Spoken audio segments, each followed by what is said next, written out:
Hej och välkomna till det första avsnittet av Udda Ting. En podcast om sällsamma historier, kreativitet och kreatörerna själva. Fantasi och fantasifull litteratur, film och konst är fortfarande ett jättepopulärt i det socialrealism-besatta Sverige. Så därför tänkte jag fokusera på just det. Men det kommer också finnas utrymme för andra udda ting i framtida program. Så, varför namnet nu? Jo, på 20-talet i tidningen Weird Tales, som bland annat H.P. Lovecraft skrev för, så myntades genren weird fiction. En term för udda historier. Ett sorts paraply för det som senare skulle kallas skräck, science fiction och fantasy. Därför tycker jag det är passande att kalla den här podden för Udda Ting eller Udda Historier. Eftersom det vidgar genren men också fokuserar på det fantastiska, originella, det som kittlar fantasin hos de som fortfarande har lite kvar av den i sina liv. Och kanske får den att känna den här känslan som man fick som barn när allting var nytt, spännande och kunde överraska och inspirera. Det här avsnittet kommer att handla om drömmar och deras inflytande på litteraturen. Jag heter Henrik Möller och all musik i det här programmet är skriven och framförd av det hemlighetsfulla bandet Testbild. Kolla upp dem på deras hemsida testbild.org. Vi kommer ha minst en gäst med oss i varje program och dagens gäst är en av mina stora favoriter, författaren Brian Evanson på Skype direkt från Los Angeles. Men först en sällsam historia, en mardrömshistoria. Drömmar beskrivna rakt upp och ner blir sällan bra historier. Men jag har struntat i det och skrivit ner en febrig mardröm jag hade, sådär rakt upp och ner bara. Historien skulle kunna bli en ritad film, men jag är inte rätt person att illustrera den. Så om det är någon av er lyssnare där ute som vill rita bilder till den efter ni har hört den, så hör ni av er till henrikmollerfilm@gmail.com. Så, nu är det dags. Testbild står för musiken och historien heter Max Kallbrands sista timmar i fast form. Varsågoda. Varje morgon gick Max Kallbrand till sitt arbete på krematoriet. Röken från skorstenen blandades med den deprimerande, disiga höstdimman i Malmö. Varje kväll när han gick hem så tyckte han se de nybrändas ansikten stirra på honom genom fönstret till de döda, krökta husen som hotade att rasa ner över honom i ren illvilja. Han handlade på Ica. Han åt smörgås till middag. Igen. Datorn var trasig. Han försökte läsa en bok men han var för trött. Han glömde borsta tänderna. Han tittade på sin tavla. Den hängde på väggen. Den föreställde en björn som balanserade ett ägg på nosen. Den var rätt skit, men det var den enda tavlan han hade. Det var verkligheten. Men nästa morgon hade något hänt med världen.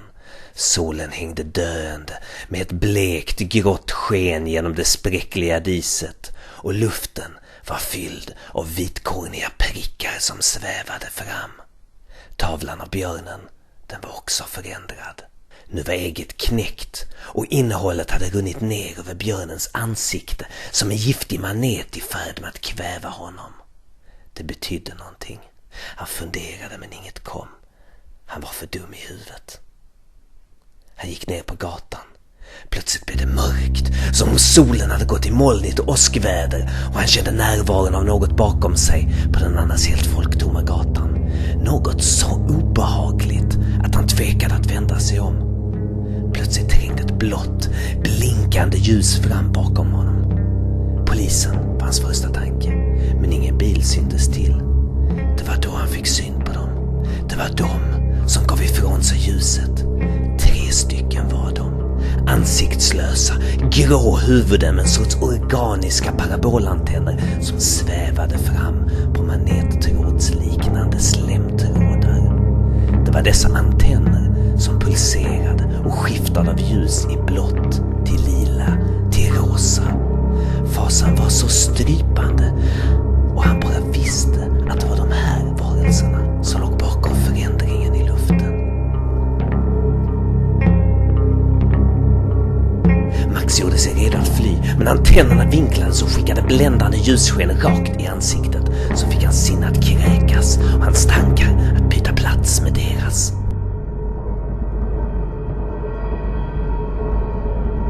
De ville ha hans tankar inlåsta inne i deras gelatinliknande antenner.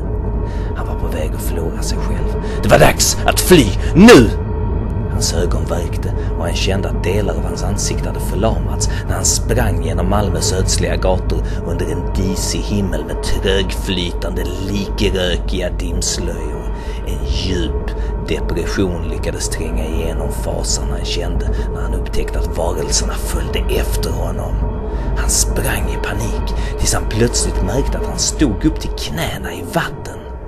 Dimman lättade och så långt ögat kunde nå, åt alla håll fanns bara vatten. Knähögt vatten under en blek, molnlös himmel. Han förföljdes av de ansiktslösa i vad som kändes som timmar. Att springa i knähögt vatten bara ökade paniken när han såg över axeln hur de ansiktslösa till synes obesvärat fortsatte komma. Sanden under hans fötter skapade undervattens sandstormar som dolde det mardrömslika vattendjur som skavde och stundom högg till i hans ben. Max kände hur vansinnet hotade att skölja över honom. Hur långt hade han sprungit? Allt så likadant ut hela tiden. Hur visste han att han kom någonstans? Hade de kanske bara gått i en cirkel hela tiden? Hade de hypnotiserat honom med sina ljussken? Lekte de bara med honom? Då hann de ansiktslösa i fatt och bildade en ring runt om honom. Deras lysande antenner förblindade Max och han skrek i fasa. Han kände en stank likt sperma och en tunn napalmkladdig hinna kapslade in honom. Hans sinne började försvinna. Nu var det slut. Han skickade ut en sista desperat tanke ut i intet om räddning. Och då, plötsligt, Max kropp löstes upp till vatten. Ljusgrönt vatten som sögs ner i ett hål i sanden med röda musslor, förtvinade blåsfiskar och andra havsodjur ner i ett gigantiskt avlopp till en underjordisk kloak. Han hade blivit hörd av havets krafter. Max partiklar föll nu i form av regndroppar ner genom jorden och ner över ett mörkt, helvetiskt underjordiskt landskap där himlen var fylld av krigande farkoster och spårljus, exploderande granater och brinnande bevingade fiskar som störtade ner mot marken, där tusentals människoliknande gestalter mördade varandra. Deras skyttegravar kantades av murar, byggda av hundratals döda kroppar, och vissa av dessa likhögar hade tänts eld på för att lysa upp den sollösa himlen, var svarta långsamt kvävde den döende världen. Mitt i detta inferno kunde Max urskilja de ansiktslösas blinkande ljus. De hade inte gett upp. Max, nu i flytande form, sjönk ner genom den ruttnande marken och letade sig ner, längre ner till en underjordisk grotta där blinda, vinglösa noddfåglar drack upp honom för att sedan kräka upp alltihopa i en sandtäckt grottsal. Sanden sög upp vattnet, så nu var han en vandrande blöt sandfigur. Små eremitkräftor hade precis börjat gräva sönder sanden i honom när en surrande svärm små varelser som mest liknade repor på ögats hornhinna for runt i grottsalen. De virvlade runt honom i en rasande fart. Snart är du borta, snart är du tom. Din hjärna blir snart som en trasig gom. Ljungade deras små röster. De är inte 3 eller 100. De är bara en. Men det är det som de visar för dig. Deras hypnotiserande ljus döljer deras sanna skepnad. Mitt sinne! De försöker stjäla mina tankar! Mitt minne! Ropade Max.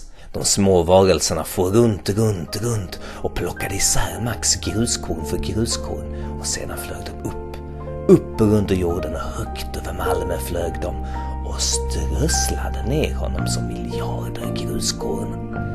Max gruskorn blandades i luften med stoftet av alla de kroppar som han hade kremerat, och tillsammans sammanstrålade de till en ny enhet.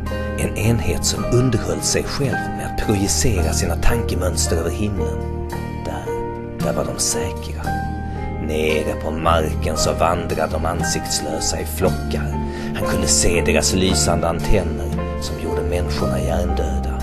Han var säker från dem här uppe. Men resten av mänskligheten skulle vara utsatt ända tills den dagen då de brann i kremeringsugnen. Tusentals röster från alla kremerade kroppar talade till Max.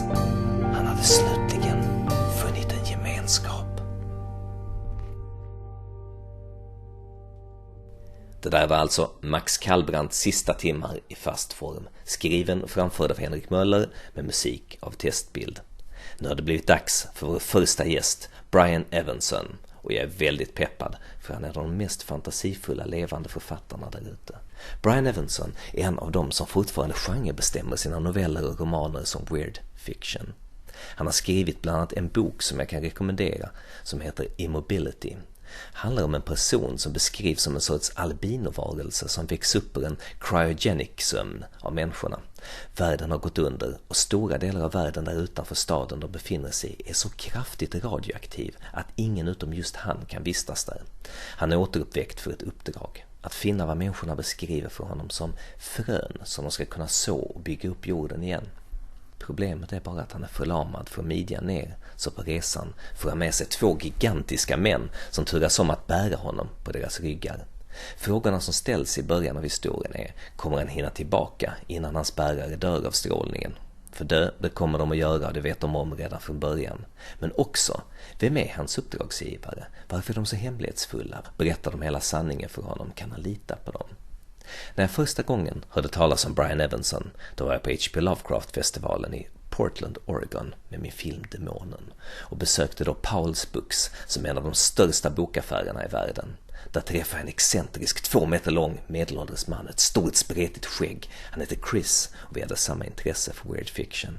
Han rekommenderade en massa grejer som jag aldrig hade hört talas om. Men så plötsligt så glimmade till av extas och vansinne i hans ögon och han berättade att en av de mest originella och vansinniga historier han någonsin hade läst var en historia i novellsamlingen Contagion av en viss Brian Evenson. Han rusade fram till en bokhylla, slet åt sig boken och började bläddra. Här, jag ska visa dig, ropade han. Jag lutade mig fram, full av förväntan, när han ropade, fan, boken är förstörd. Och mycket riktigt, texten var feltryckt så att den halvvägs gick utanför sidan. Jag köpte en annan bok av Brian Evenson den gången. Wind-Eye hette den. Hemma i Sverige var det svårt att få tag på vissa av Evensons böcker på de vanliga webbokshopparna eftersom många av dem var tryckta av mindre okända förlag. Nästa år när jag var tillbaka i Portland med min andra film, Lokalvårdaren, även känd som Feed the Light, gick jag återigen till Powell's och träffade Chris. Men Contagion hade fortfarande inte kommit in i affären. Jag bestämde mig då för att gå direkt till källan och jag kontaktade Brian själv och frågade om jag kunde köpa boken. Det fick jag. Och där började min dialog med en genial författare som märkligt nog inte slått igenom mer internationellt. Så, mina damer och herrar, knastahuen och troll, här är Brian Evenson. So, Brian, I've read that some of your fiction is partly inspired by dreams. Is that true? A lot of my work is influenced by dreams in some way or another, or I try, as much as anything, it's an attempt to create an atmosphere that feels dreamlike. And so it's not necessarily a replication of a dream I've had, but more an attempt to find, something of the feel of a dream. Something where the reality seems to be changing or breaking down, or where something seems fluid or strange, or things are transforming. All those things are things that I like about dreams and that I want to bring into my fiction in some way. But is there a specific story by yours that is inspired by a dream? I would say The Open Curtain kind of started from a dream, and just a very simple moment, it had to do with a dream about seeing oneself in a mirror, and then having that self kind of interact independently from myself, and so that kind of began with that. And other things I think have as well. Every once in a while, there's something will come up. I tend to have a lot of dreams. My mother's an architect, and as a result, for some reason, I have a lot of dreams about architectural spaces. And there are often dreams in which I'm trying to move through an architectural space and can't, or I'm stuck. A lot of dreams about stairs and about trying to go upstairs or trying to go through passages that are too small. And I think that often when I'm describing architectural spaces or movements through caves or things like that, that is coming directly from dreams.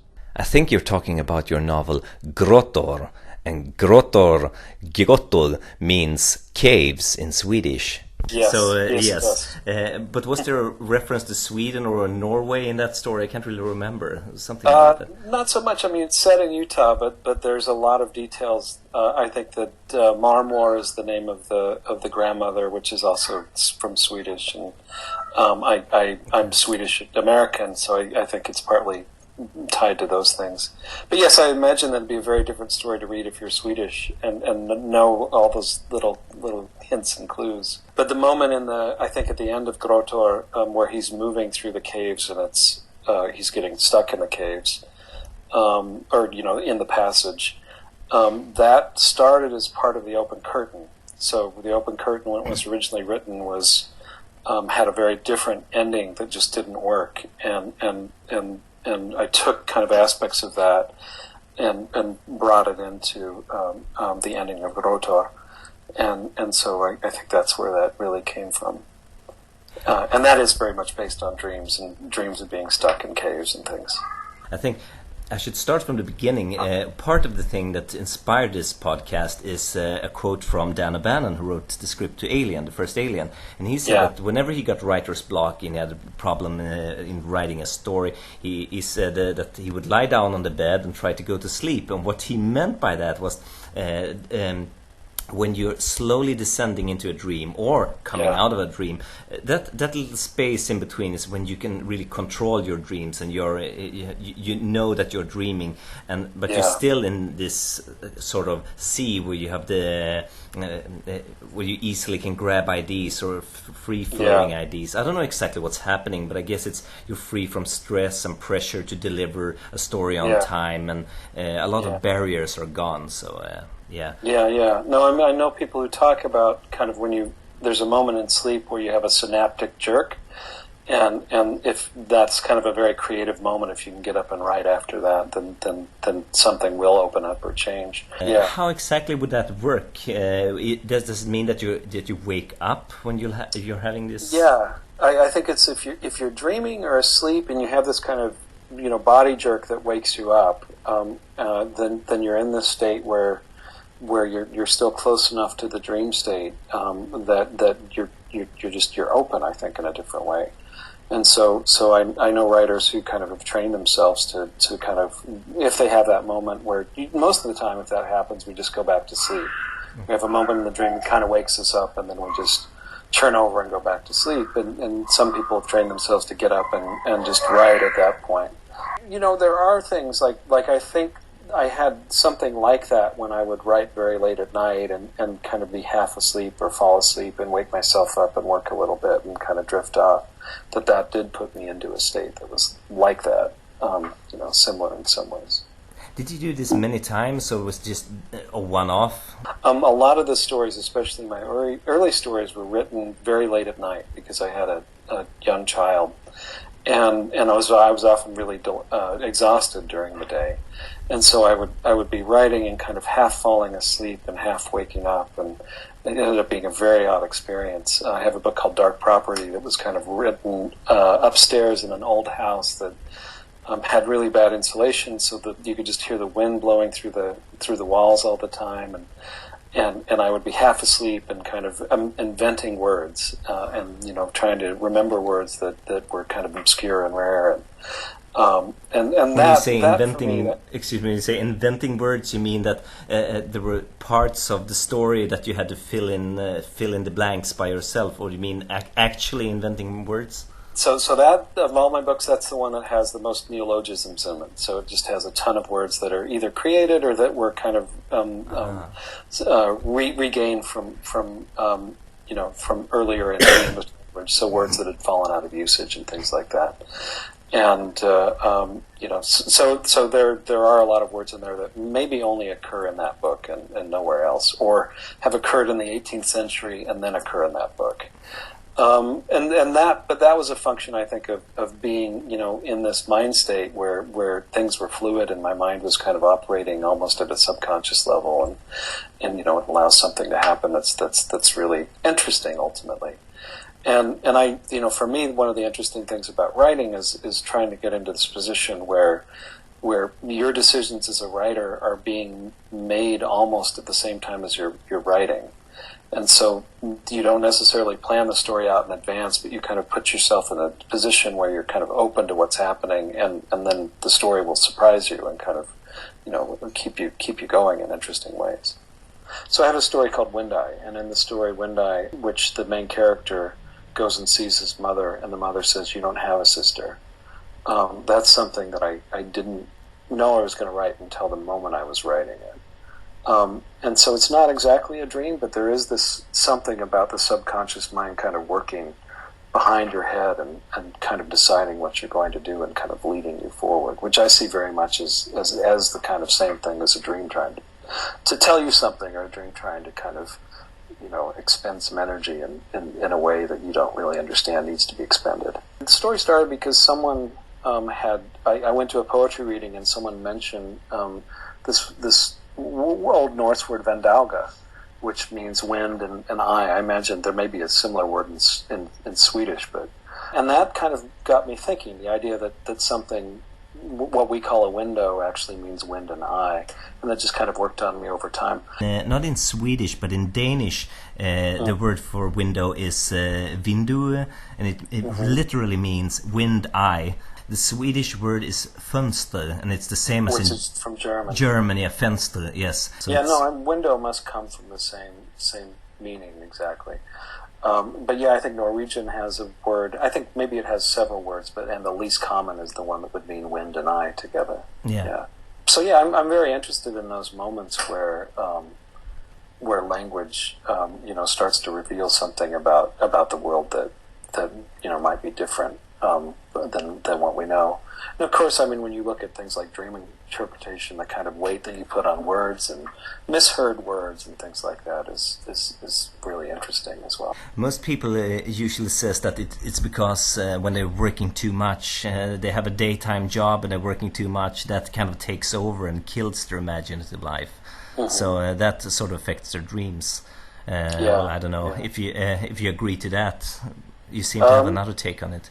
Yeah, I don't know if I agree with that exactly. If I'm just doing, daytime work and administrative stuff at school and not writing, then I will have really vivid dreams, because I think there is a kind of frustration there. But if I'm doing all that stuff and I'm incredibly busy, but am able to write as well, and getting an hour or two a day to write, then I don't dream as much. Do you have a recurring dream that you've been having again and again and again since very early on? Since I'm early on, I have these architectural dreams that always come up. So I repeatedly have had this dream since I was maybe 13 that involves a very particular set of stairs at the university that my father used to teach at, which had this kind of set of stairs that had an open side to them. And me having to go up the stairs and being afraid of heights and getting kind of lower and lower on the stairs as I went up, and never making it to the top of the stairs.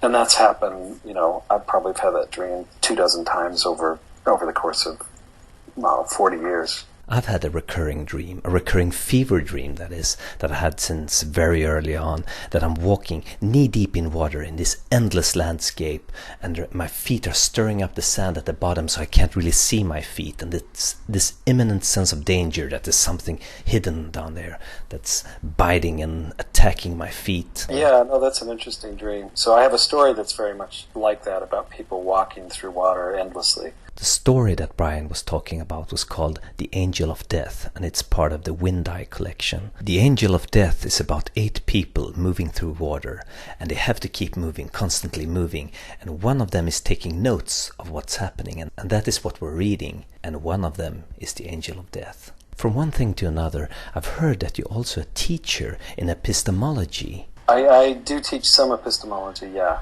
Epistemology is, really the science of what it means to know something, and when you start to think about knowledge and how knowledge works and whether you can actually know something for certain. That's a huge part of my work, I think, is characters who think they're experiencing something and they may not be, or characters who can't distinguish between a dream or a reality, or these characters. I have for whatever reason, a lot of dreams within my work, as you've probably noticed, where characters have these moments where they're entering into a different space. And then phenomenology is so much about the way in which the body interacts with the world and how we kind of work as a physical presence and the boundaries or the lack of boundaries between things. The rubber hand experiment? No. You put a rubber hand on a table that is kind of cut off here, and then you have someone put their hand under the table, and then you stroke the rubber hand with a feather, and then under the table you also stroke their hand with a feather.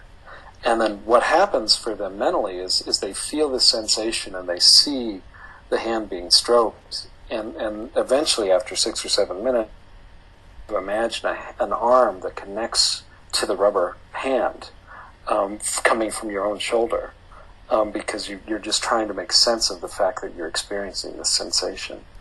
And so I'm really interested in those moments as well, where we reimagine the shape of our bodies. And I think that those moments are really so prevalent in dreams as well. These moments where our sense of ourself changes, or our sense of the world is kind of transforming or changing. Like myself, you seem to be very interested in the concept of the uncanny, that moment in a story when the boundaries of reality break down and something very familiar becomes terrifying. Do you know of a story that captures this really well? I think that the example Freud uses for the uncanny is the Sandman, that story. I think anything that kind of presents something as normal and then kind of takes it out from under you is kind of works well in that category. Ordinary, everyday objects that turns out to be something else. Exactly, yeah. The Robert Aikman story I was talking about, which is called, I think it's called The Hospice, has this amazing moment where he's just having dinner and then he suddenly realizes that someone has their leg chained to a table near him, and it's just never addressed. He just kind of goes on without addressing it, and that's one of the great things about a lot of his stories, is these really odd things are happening in which the character just seems to be not addressing them or dealing with them or ignoring them. And that ends up making you as a reader feel more and more anxious as things are going on. So those would be some examples, I guess, of that. I think that any kind of moment where you take something that you think you know and start to make it odd or strange or start to kind of defamiliarize it is moves us in that direction of the uncanny. You give them something. You give them a few tools. You give them. You feed them something to get them to think about certain things. Like for example, in Ted Klein's Black Man with a Horn, when the Cho-Cho people, they come back with this man, and suddenly he's all quiet. They've taken him somewhere, and somebody says something. Oh, they planted something inside of him. That's why he's quiet. And you give the reader something. What did they do to this man? What's happened to him? Right. Something like that. Those lines. Little things like that. Or there's the Arthur Markin story, The White People, which is one of my favorite stories, where it seems very normal at first, and you start just getting little details and strangenesses that kind of accrue, and by the end of it you don't know exactly what's happened, but it is really disturbing. Or The Willows, the Algernon Blackwood story, where the whole story is just about movement of the wind in the trees, and it just gets weirder and weirder and just more and more unsettling. I think that's a great way to end. Do you have anything else to add? Otherwise, no, that's good. So Thank you so much, Brian, for taking your time. Thank you. Goodbye. All right. Bye bye. Ja, tack så mycket för att ni lyssnade, och förhoppningsvis så kommer nästa avsnitt snart igen. Lämna en kommentar i fältet nedan om man tyckte det var bra och dåligt. Jag heter Henrik Möller, musik av Testbild. Hej då!